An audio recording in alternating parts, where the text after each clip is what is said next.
ಆಗಿದ್ರು, ಕಷ್ಟದಲ್ಲಿ ಸಿಕ್ಕಾಕೊಂಡಿದ್ರು. ಅದಕ್ಕೋಸ್ಕರ ನಾವು ನಮ್ಮ ಸರ್ಕಾರ ಯೋಚನೆ ಮಾಡಿತು, ಬಡವರಿಗೆ, ರೈತರಿಗೆ, ಮಹಿಳೆಯರಿಗೆ ವಿಶೇಷವಾಗಿ ಸಹಾಯ ಮಾಡಬೇಕು ಅಂತೇಳಿ 5 ಗ್ಯಾರಂಟಿ ಯೋಜನೆಗಳನ್ನು ಘೋಷಣೆ ಮಾಡೋದು. ಗ್ಯಾರಂಟಿ ಯೋಜನೆಗಳು ಯಾರ್ಯಾರು ಗ್ಯಾರಂಟಿ ಬಸ್ನಲ್ಲಿ ಶಕ್ತಿ ಯೋಜನೆ, ಯಾರ್ಯಾರು ಹೆಣ್ಮಕ್ಳು ಫ್ರೀಯಾಗಿ ತಿರುಗಾಡ್ತಾ ಇದ್ದೀರಲ್ವಾ? ಕೈ ಎತ್ತಿ ನೋಡ. ಯಾರು ಮಾಡಿದ್ರು? ಇದು ಬಿಜೆಪಿಯವ್ರು ಮಾಡಿದ್ರ? 4 ವರ್ಷ ಇದ್ರಲ್ಲ ತಾಯಿ. ಏನ್ರಮ್ಮ ಮಾಡಿದ್ರೇನ್ರಮ್ಮ? ಯಡಿಯೂರಪ್ಪ ಮಾಡಿದ್ನ? ಬಸವರಾಜ ಬೊಮ್ಮಾಯಿ ಮಾಡಿದ್ನ? ಇವತ್ತು ಎಲ್ಲಿಗಾದ್ರೂ ಹೋಗ್ಬೋದು, ಎಲ್ಲಿಗಾದ್ರೂ ಹೋಗ್ಬೋದು. ಸರ್ಕಾರದ ಬಸ್ಗಳಲ್ಲಿ ಫ್ರೀಯಾಗಿ 7 ಕೋಟಿ ಜನ ಇದ್ದಾರೆ ಕರ್ನಾಟಕದಲ್ಲಿ. 7 ಕೋಟಿ ಜನ, 3.5 ಕೋಟಿ ಮಹಿಳೆಯರಿದ್ದಾರೆ, ಹೆಣ್ಮಕ್ಳಿದ್ದಾರೆ, ವಿದ್ಯಾರ್ಥಿನಿಯರಿದ್ದಾರೆ. ಅವರೆಲ್ಲರಿಗೂ ಕೂಡ ಫ್ರೀಯಾಗಿ ಸರ್ಕಾರಿ ಬಸ್ನಲ್ಲಿ. ಯಾಕಂತಂದ್ರೆ ನಮ್ಮ ಉದ್ದೇಶ ಮಹಿಳೆಯರಿಗೆ ಆರ್ಥಿಕವಾಗಿ, ಸಾಮಾಜಿಕವಾಗಿ ಶಕ್ತಿ ತುಂಬಬೇಕು, ಅವರು ಸ್ವಾವಲಂಬಿಗಳಾಗಬೇಕು. ಅದಕ್ಕೋಸ್ಕರ ಶಕ್ತಿ ಯೋಜನೆಯನ್ನು ಜಾರಿಗೆ ತಗೊಬಂದು ನಾವು ಅಧಿಕಾರಕ್ಕೆ ಬಂದ ನಾವು ಮೇ 20, 1923ರಲ್ಲಿ ನಾವು ಅಧಿಕಾರಕ್ಕೆ ಬಂದವು.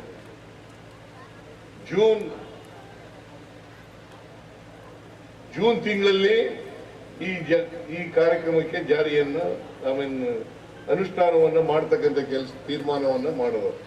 ಜೂನ್ ತಿಂಗಳಲ್ಲೇ, ಮೇ ತಿಂಗಳಲ್ಲಿ ಅಧಿಕಾರಕ್ಕೆ ಬಂದು ಜೂನ್ ತಿಂಗಳಲ್ಲಿ ಜಾರಿ ಮಾಡ್ತಕ್ಕಂಥ ಕೆಲಸವನ್ನು ಮಾಡಿದ್ರು. ಬಿಜೆಪಿಯವರು ಯಾವತ್ತಾರು ಮಾಡಿದಾರ ತಾಯಿ? ಮತ್ತೆ ಯಾಕೆ ಓಟ್ ಕೇಳೋಕೆ ಅವ್ರಿಗೆ ಏನು ನೈತಿಕ ಹಕ್ಕಿದೆ? ಆಮೇಲೆ ಗೃಹಲಕ್ಷ್ಮಿ 1,26,00,000 ಮಹಿಳೆಯರಿಗೆ. ಎಷ್ಟು?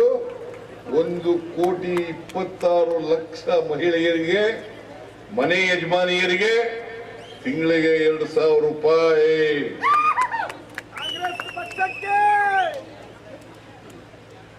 ಬಿಜೆಪಿಯವರು ಯಾವತ್ತಾರು ಮಾಡಿದಾರ ತಾಯಿ? ನೀವು ಹೇಳಿ. ಮತ್ತೆ ಹೆಂಗೆ ಓಟ್ ಕೇಳ್ತಾರೆ ಅವರು?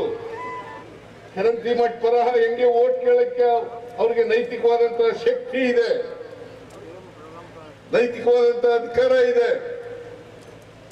ನಿಮ್ಗೆಲ್ಲ ಮೋಸ ಮಾಡಿ 4 ವರ್ಷ ಅಧಿಕಾರದಲ್ಲಿ ಇದ್ದು ಏನೂ ಮಾಡದೆ ಇವತ್ತು ಮನೆಯಲ್ಲಿ ಕೂತಿದ್ದಾರೆ, ವಿರೋಧ ಪಕ್ಷದಲ್ಲಿ ವಿರೋಧ ಮಾಡ್ತಾ ಇದ್ದಾರೆ. ಇವ್ರು ಯಾರು ಗೊತ್ತಾ? ಬಿಜೆಪಿಯವರು 5 ಗ್ಯಾರಂಟಿ ಯೋಜನೆಗಳನ್ನ ವಿರೋಧ ಮಾಡಿದವರು,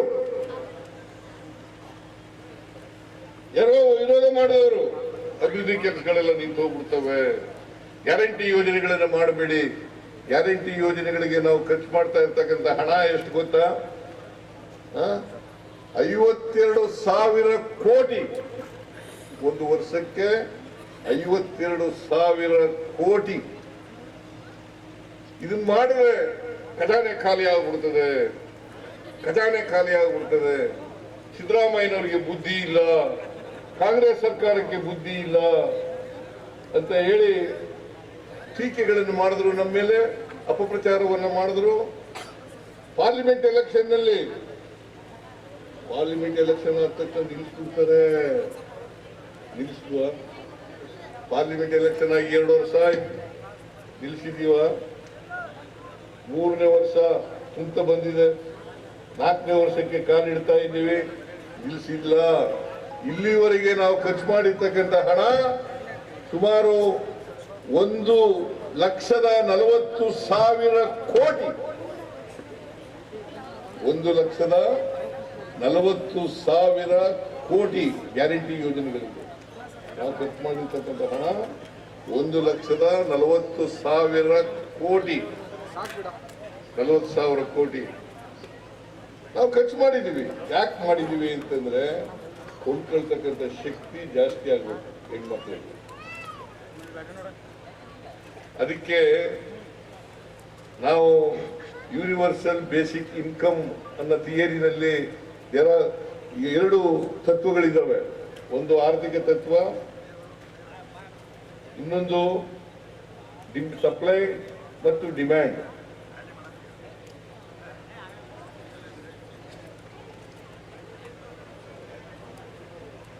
ಟ್ರಿಕಲ್ ಡೌನ್ ಆರ್ಥಿಕ ಥಿಯರಿ ಅನ್ನೋದ್ರಲ್ಲಿ ನಂಬಿಕೆ ಇಟ್ಟಿರೋರು ಬಿಜೆಪಿಯವರು. ಅದರಲ್ಲಿ ಮೇಲ್ಭಾಗ ಶ್ರೀಮಂತರಿದಾರಲ್ಲ, ಕಾರ್ಪೊರೇಟ್ ಬಾಡಿಗಳಿದಾವಲ್ಲ, ಅವ್ರ ಪರವಾಗಿರ್ತಕ್ಕಂಥವ್ರು ಬಿಜೆಪಿಯವರು. ನಾವು ಯೂನಿವರ್ಸಲ್ ಬೇಸಿಕ್ ಇನ್ಕಮ್ ಅವ್ರ ಪರವಾಗಿರ್ತಕ್ಕಂಥವ್ರು. ನಾವು ಕೆಳ ಸಮಾಜದಲ್ಲಿ ಇರ್ತಕ್ಕಂಥ ತಳ ಸಮುದಾಯದ ಜನ ಇದಾರಲ್ಲ, ಅವ್ರಿಗೆ ಶಕ್ತಿಯನ್ನು ತುಂಬಬೇಕು, ಅವ್ರಿಗೆ ಕೊಂಡ್ಕೊಳ್ತಕ್ಕಂಥ ಶಕ್ತಿಯನ್ನು ಜಾಸ್ತಿ ಮಾಡಬೇಕು. ಈಗ ವಸ್ತುಗಳನ್ನ ತಯಾರು ಮಾಡಿಬಿಟ್ರೆ ಸಾಲದಲ್ಲ, ಕೊಂಡ್ಕೊಳ್ಳೋರು ಬೇಕಲ್ಲ, ಕೊಂಡ್ಕೊಳ್ಳೋರು ಬೇಕಲ್ಲಮ್ಮ. ಕೊಂಡ್ಕೊಳ್ಳೋರು ಇಲ್ಲದೆ ಹೋದ್ರೆ ಎಷ್ಟೇ ವಸ್ತುಗಳನ್ನು ತಯಾರು ಮಾಡಿದ್ರು ಕೂಡ ಪ್ರಯೋಜನ ಇಲ್ಲ.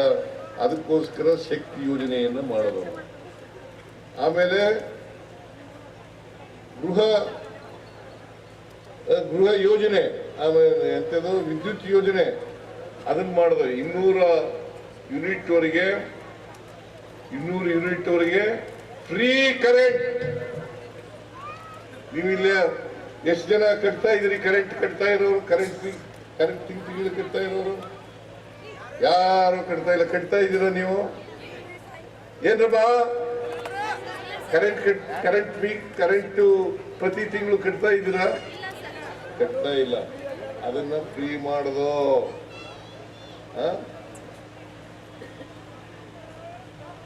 ಅನ್ನಭಾಗ್ಯ ಯೋಜನೆ 5 kg ಮನಮೋಹನ್ ಸಿಂಗ್ ಅವರು ಪ್ರಧಾನಮಂತ್ರಿಗಳಾಗಿದ್ದಾಗ ಮಾಡಿದ್ರು. ಫುಡ್ ಸೆಕ್ಯೂರಿಟಿ ಆಕ್ಟ್ ಅಂತ ಮಾಡಿದ್ರು. ಅದಾದ್ಮೇಲೆ 5 kg ಕೊಡ್ತಾ ಇದ್ರು. ನಾನು ಪುಕ್ಕಟೆ ಮಾಡಿದೆ. ಆಮೇಲೆ ಈ ಸಾರಿ ಅಧಿಕಾರಕ್ಕೆ ಬಂದ್ಮೇಲೆ ಇನ್ನ 5 kg ಕೊಡ್ತಕ್ಕಂಥ ಕೆಲಸವನ್ನ ಮಾಡಿದ್ರು. ಅಲ್ವಾ? ಮಾಡಿದೀವೋ ಇಲ್ಲ? ಮಾಡಿದೀವಿ. ಆಮೇಲೆ ನಿರುದ್ಯೋಗಿ ಯುವಕರಿಗೆ ಇವತ್ತು ನಿರುದ್ಯೋಗ ಬಹಳ ದೊಡ್ಡ ಸಮಸ್ಯೆ ಆಗಿದೆ. ಆ ನಿರುದ್ಯೋಗದ ಸಮಸ್ಯೆಯನ್ನ ಕಡಿಮೆ ಮಾಡಲಿಕ್ಕೋಸ್ಕರವಾಗಿ 2 ವರ್ಷದವರೆಗೆ ಇವತ್ತು ಯುವ ನಿಧಿ ಕಾರ್ಯಕ್ರಮದ ಮೂಲಕ ಅನೇಕ ನಿರುದ್ಯೋಗಿ ಯುವಕರಿಗೆ ಸಹಾಯ ಮಾಡ್ತಕ್ಕಂಥ ಕೆಲಸವನ್ನ ಮಾಡ್ತಾ ಇದ್ದೀವಿ. ಈ 5 ಗ್ಯಾರಂಟಿ ಯೋಜನೆಗಳನ್ನ ನಾವು ಮಾಡಿದ್ದೀವೋ ಇಲ್ವಾ? 3 ವರ್ಷದಿಂದ ಮಾಡಿದ್ದೀವೋ ಇಲ್ಲ? ಮತ್ತೆ ಯಾರಿಗೂ ಓಟ್ ಕೊಡ್ಬೇಕು ಹೇಳಿ ನೋಡೋಣ. ಮತ್ತೆ ನೀವು ಓಟ್ ಕೊಟ್ಟು ಉಮೇಶ್ ಮೇಟಿಯವರನ್ನ ಗೆಲ್ಸ್ಕೊಟ್ರೆ ನಮಗೆ ಶಕ್ತಿ ಬರ್ತದ ಇಲ್ಲ?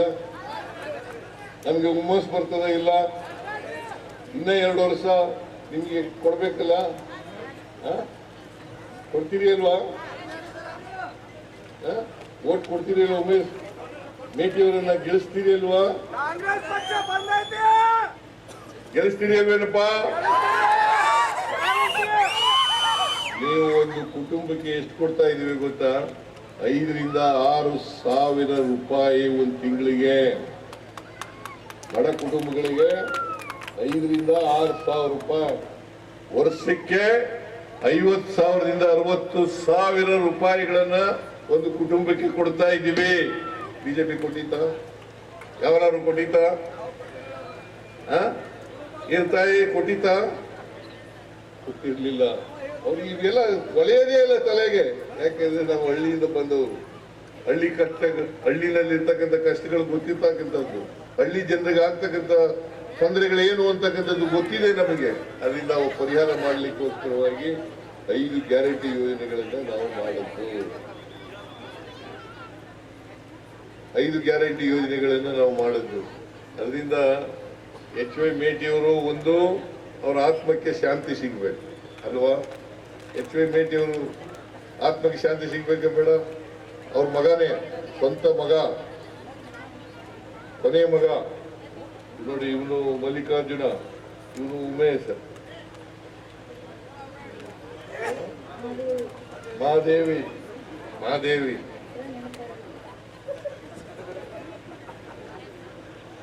ಮಹಾದೇವಿ ಇನ್ನೊಬ್ರು ನಮ್ಮ ಬಾಯಕ್ಕ, ಅವರೆಲ್ಲ ಹೊರಗಡೆ ಹೋಗಿ ಬೇರೆ ಕಡೆ ಹೋಗಿದ್ದಾರೆ. ನನ್ನ ಮಗನ ಜೊತೆ ಹೋಗಿದ್ದಾರೆ, ಐಹೊಳೆ ಭಾಗಕ್ಕೆ ಹೋಗಿದ್ದಾರೆ. ಸೊ ಅದರಿಂದ ನಾನು ಹೆಚ್ಚು ಮಾತಾಡ್ಲಿಕ್ಕೆ ಹೋಗಲ್ಲ. ಮಾತಾಡೋದಕ್ಕೆ ಬೇಕಾದಷ್ಟು ವಿಚಾರಗಳಿದ್ದಾವೆ, ಅವೆಲ್ಲ ನಿಮಗೆ ಜಾಸ್ತಿ ಆಗ್ತವೆ, ಕನ್ಫ್ಯೂಸ್ ಆಗುತ್ತೆ. ದಯಮಾಡಿ ಇವೆಲ್ಲ ಯೋಜನೆಗಳು ಮುಂದುವರಿಬೇಕಾದ್ರೆ, ಇವನ್ನೆಲ್ಲ ಮುಂದುವರಿಸ್ತಕ್ಕಂಥ ಕೆಲಸ ಆಗ್ಬೇಕಾದ್ರೆ, ಮೇಟಿಯವರು ಬಿಟ್ಟಿರ್ತಕ್ಕಂಥ ಕೆಲಸಗಳು ಮುಂದುವರಿಸಬೇಕಾದ್ರೆ, ನಮ್ದೇ ಸರ್ಕಾರ ಇರೋದು ಕೇಂದ್ರ ರಾಜ್ಯದಲ್ಲಿ. ಯಾರ ಸರ್ಕಾರ ಇದೆ? ಯಾರ ಸರ್ಕಾರ ಇದೆ? ಕಾಂಗ್ರೆಸ್ ಸರ್ಕಾರ, ನನ್ನ ಸರ್ಕಾರ.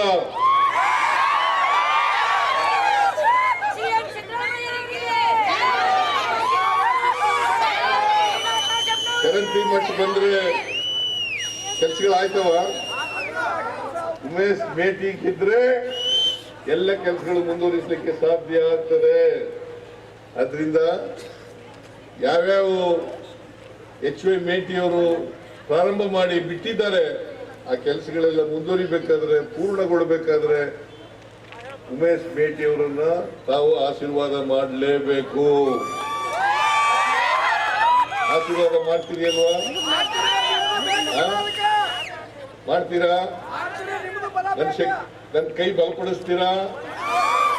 ನಮ್ಮ ಸರ್ಕಾರ ಶಕ್ತಿ ಕೊಡ್ತೀರಾ? ಆದ್ರಿಂದ ಎಚ್ ವೈ ಇವರು ನಮ್ಮ ಉಮೇಶ್ ಮೇಟಿಯವರಿಗೆ ತಾವೆಲ್ಲ ಆಶೀರ್ವಾದ ಮಾಡಿ ವಿಧಾನಸಭೆಗೆ ಕಳಿಸಿಕೊಡ್ಬೇಕು. 9ನೇ ತಾರೀಕು ಮತದಾನ, 9ನೇ ತಾರೀಕು ಮತದಾನ. ನೀವೆಲ್ಲರೂ ಕೂಡ ಹೋಗಿ ಮತಗಟ್ಟೆಗೆ ಹೋಗಿ ಹಸ್ತದ ಗುರುತು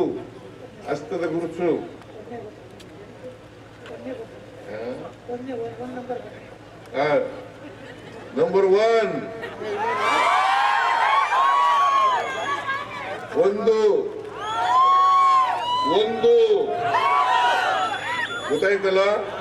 ಮತ್ತೆ ಬ್ಯಾಲೆಟ್ ಪೇಪರ್ ನಲ್ಲಿ ನಂಬರ್ 1 ಹಸ್ತ, ಮತ್ತೆ ಉಮೇಶ್ ಮೇಟಿ ಅವರಿಗೆ ಆಶೀರ್ವಾದ ಮಾಡಬೇಕು ಅಂತೇಳಿ ನಿಮ್ಮೆಲ್ಲರಲ್ಲಿ ಅತ್ಯಂತ ವಿನಯಪೂರ್ವಕವಾಗಿ ಪ್ರಾರ್ಥನೆಯನ್ನು ಮಾಡಿ ನನ್ನ ಮಾತುಗಳನ್ನು ಮುಗಿಸ್ತೇನೆ.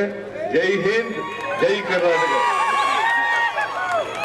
ಸಮಸ್ಯೆಗಳಾದ ಮದುವೆ, ಹಣಕಾಸು, ವ್ಯಾಪಾರ, ಗಂಡ ಹೆಂಡತಿ ಸಮಸ್ಯೆ, ಮಕ್ಕಳು ಪ್ರೀತಿಯಲ್ಲಿ ಬಿದ್ದು ಮಾತು ಕೇಳದಿದ್ದಲ್ಲಿ, ಪ್ರೀತಿಯಲ್ಲಿ ನಂಬಿ ಮೋಸ, ಪ್ರೀತಿಸಿದವರಿಂದ ತೊಂದರೆ, ಇಷ್ಟಪಟ್ಟವರು ನಿಮ್ಮಂತೆ ಆಗಲು ಮಕ್ಕಳಾಗದಿದ್ದಲ್ಲಿ, ಸಾಲದವರಿಂದ ತೊಂದರೆ, ಹಣ ತಿರುಗಿ ಬರಲು, ಗಂಡ ಬೇರೆ ಸ್ತ್ರೀ ವಶದಲ್ಲಿದ್ದರೆ, ನಿಮ್ಮ ಪತ್ನಿ ಪರಪುರುಷರ ಸಹವಾಸದಲ್ಲಿದ್ದರೆ, ಪುರುಷತ್ವ ಸಮಸ್ಯೆ, ಅತ್ತೆ ಕಾಟ ಸಮಸ್ಯೆ, ಯಾವುದೇ ಬಗೆಹರದ ಸಮಸ್ಯೆಗೆ ಕೇವಲ ಒಂದೇ ದಿನದಲ್ಲಿ ಗ್ಯಾರಂಟಿ ಪರಿಹಾರ. ಸ್ತ್ರೀಯರಿಗೆ ವಿಶೇಷ ಪರಿಹಾರ. ಎಷ್ಟೋ ಜ್ಯೋತಿಷ್ಯರಲ್ಲಿ ಕೇಳಿ ಹಣ ಕಳೆದುಕೊಂಡಲ್ಲಿ ನಮ್ಮಲ್ಲಿ ಗ್ಯಾರಂಟಿ ಪರಿಹಾರ ಸಿಗುತ್ತದೆ. ಯಾವುದೇ ಸಮಸ್ಯೆ ಇದ್ದರೂ, ಎಂತ ಕಠಿಣ ಸಮಸ್ಯೆಗಳಿದ್ದರೂ ನಿಮ್ಮ ಜಾತಕ, ಫೋಟೋ, ಹಸ್ತಮುದ್ರಿಕಾ ನೋಡಿ ಭವಿಷ್ಯ ಹೇಳಲಾಗುತ್ತದೆ. ಇನ್ನು ನಿಮ್ಮ ಜೀವನದ ಎಂತ ಸಮಸ್ಯೆಗಳಿದ್ದರೂ ನಮ್ಮಲ್ಲಿ ಪರಿಹಾರ ಇದೆ.